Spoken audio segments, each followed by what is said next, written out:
Les voy a hablar sobre el útero. Aquí tenemos una representación del aparato reproductor femenino. El útero se encuentra aquí.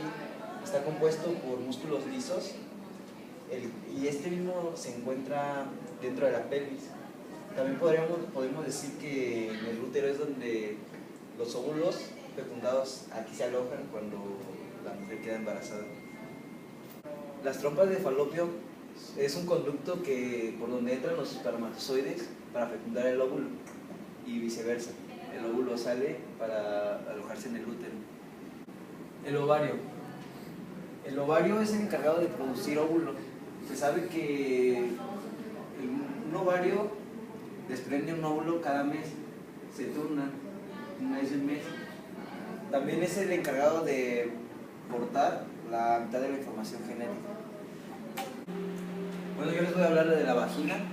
La vagina se encuentra abajo del útero, detrás de la uretra y delante del recto. Esta llega a medir de 8 a 10 centímetros y es la encargada de recibir el pene en el momento del coito, permitiendo que los espermatozoides se alojen en el útero. También se encarga de la expulsión del flujo menstrual y una de las cosas más importantes se encarga de la salida del producto, o sea, es decir, el bebé. Hola, yo les voy a hablar de la vulva. Esta consiste en los órganos externos del aparato reproductor femenino y en esta incluye el monte de Venus, los labios mayores, que son los externos, los más grandes, los labios menores, el clítoris, que es el que hace que la mujer sienta placer a la hora de tener relaciones, y el periné, que son estas que van desde el monte de Venus hasta el anus. Bueno, yo voy a hablar sobre el escroto. Bueno, el escroto se compone de una capa de piel que se basa en la raíz del pene y es lo que protege a los testículos. ¿Le crece vello? Sí. Voy a hablar sobre los testículos, también llamados gónadas masculinas. Y bueno, lo que hacen los testículos son crear espermatozoides y... ¡Testosterona! Sí. Bueno, voy a hablar sobre el pene, que también es un órgano cilíndrico y se encarga de la excreción de la orina y de depositar el semen en la vagina. Una de las partes también del aparato reproductivo es la uretra, que se encarga de llevar la orina y el semen al exterior. Bueno, la próstata está rodeada de la uretra, que mide 2 por 3 por 4 y es la que secreta Un líquido blanco que le da energía a los espermatozoides y es ácido. bien. Bueno, voy a hablar sobre la vesícula seminal, que son 2 glándulas que se encuentran por debajo de la próstata. Y bueno, esto lo que hace es que nutra los espermatozoides con vitamina C u otras sustancias. Bueno, yo voy a hablar sobre el conducto eyaculador. Bueno, esta es la que se encarga de la unión de los conductos deferentes que penetra en la próstata y llega hasta el extremo de la uretra. Bueno, mi parte me tocó las enfermedades de transmisión sexual. Están las de bacterias, los virus, parásitos y entre otros. Un ejemplo son la sífilis, que es por bacterias. También la herpes es de virus. Tanto hay unas que se pueden, tienen tratamiento, pero otras no, y pueden ser mortales. Por ejemplo, el papiloma humano se puede corregir, ya que se te aparecen como verrugas en los genitales y en el cuerpo, pero puedes quitártelas, pero eso no quita que te curas. El VIH es otro, uno de los más mortales, y se transmite por relaciones sexuales. Hay más probabilidad de que te enfermes haciendo por el ano que por la vagina, mucho más. Pero lo que es el VIH y las que son por virus no tienen una cura en específico. Unas son de inmunológicas, que te dañan o te quitan el sistema inmunológico, así que es muy difícil. Es un ejemplo de VIH. O el herpes también puede llegar a ser muy mortal si no se cura a tiempo. Voy a hablar sobre los primeros 4 pares craneales, que bueno, el primero es el olfato. Se transmite nada más por impulsos que tiene la nariz, que influyen al cerebro. El motor obviamente no tiene, y su función pues es identificar los olores. Y bueno, el segundo va a ser el óptico, que puede transmitir lo visual, obviamente, y el motor, obviamente, que no tiene. Y bueno, podemos distinguir con distintos objetos pues a la vista. Y bueno, el tercero sería el oculomotor, que no tiene ningún sensitivo. Y bueno, puedes controlar los movimientos que tienen los ojos o los párpados, que controlan el tamaño de la pupila.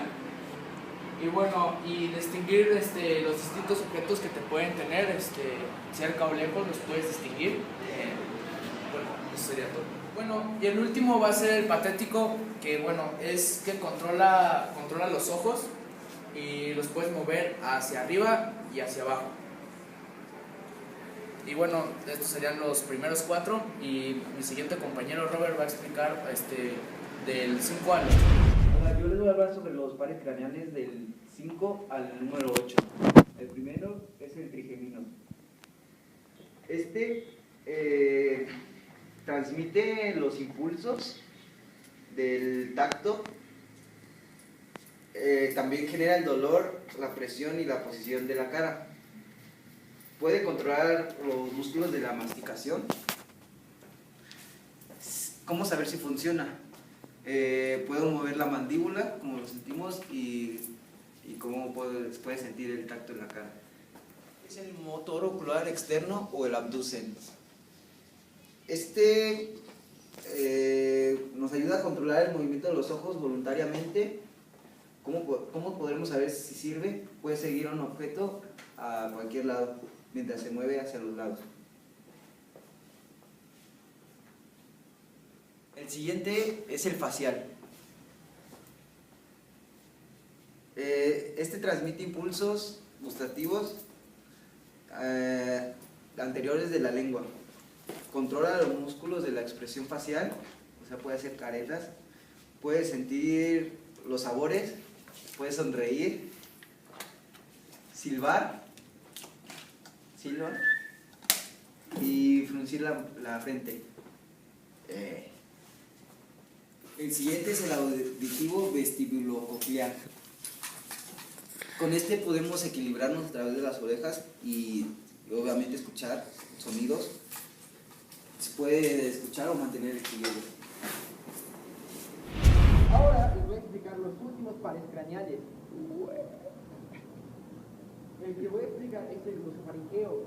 Provoca un efecto náutico cuando tocas la parte trasera de la lengua o la campana, además de que puedes percibir algunos sabores. También controla algunas glándulas de la saliva. El siguiente es el vago. Controla algunas partes de la deglución, también de los intestinos y el músculo cardíaco. Es parecido al glosofaringeo. También puedes sentir el efecto náusico, pero es cuando apenas va a salir. No necesitas tocarlo, solo sale. El siguiente es el espinal. Con puedes controlar los músculos del cuello, puedo moverlo y puedo subir y bajar los hombros. Es como se sabe si funciona. Subes y bajas los hombros. Y el último es el hipogloso. Con puedo controlar músculos de la lengua. Y para saber si funciona, puedes sacar la lengua y moverla hacia los lados, como yo lo estoy representando. Bueno, yo les voy a hablar sobre la mielitis tipo 1. Esta se da cuando el páncreas no genera suficiente insulina para controlar la glucosa que hay en la sangre. Normalmente se da en los jóvenes y se desconocen sus causas. Uno de los síntomas para saber si tienes mielitis de tipo 1 es te da mucha sed, te da mucha hambre, te cansas mucho y tienes vista borrosa. Bueno, yo voy a hablar sobre la diabetes tipo 2, y bueno, esto es lo más común en la mayoría de las personas, que es el 90% de la población que tiene este tipo de casos. No genera suficiente insulina en la sangre, por lo cual las células no pueden procesar bien el azúcar. Por último, les voy a hablar cómo deben colocar un condón adecuadamente. Bueno, lo primero que debemos de hacer es verificar que el condón se encuentre en buenas condiciones. ¿Cómo lo podemos hacer? Una vez que tengamos el condón, debemos de apretar y sentir que dentro del empaque hay un poco de aire. Esto nos quiere decir que el condón no ha sido perforado ni cortado. Por segundo, debemos de fijarnos en la fecha de caducidad. Este caduca hasta el 2016, quiere decir que aún sirve. Para abrirlo, no debemos utilizar ningún objeto cortante, nuestras uñas o dientes. Basta con poner nuestros dedos en una punta del condón y jalar hacia lados opuestos. Y así abriremos fácilmente. Una vez que tengamos nuestro condón afuera, debemos de verificar hacia qué lado se debe colocar en el pene erecto. Esto lo podemos hacer soplando y viendo cómo puede quedar bien. Así quedaría bien. Ya que tengamos nuestro condón bien y listo, para colocarlo en un pene erecto debemos de tomar la puntita del condón que sobresale con el fin de no llenarlo de aire al momento de colocarlo, ya que podríamos romperlo. Bueno, ahora vamos a proceder a cómo colocarlo. Ponemos la punta primero y después empezamos a jalar hacia abajo hasta cubrir el pene. Y así es como se colocaría un condón. Para retirarlo, basta con hacer todo al revés. Vamos jalando, vamos jalando. Una vez que ya esté afuera el condón, debemos recordar que debemos de amarrarlo.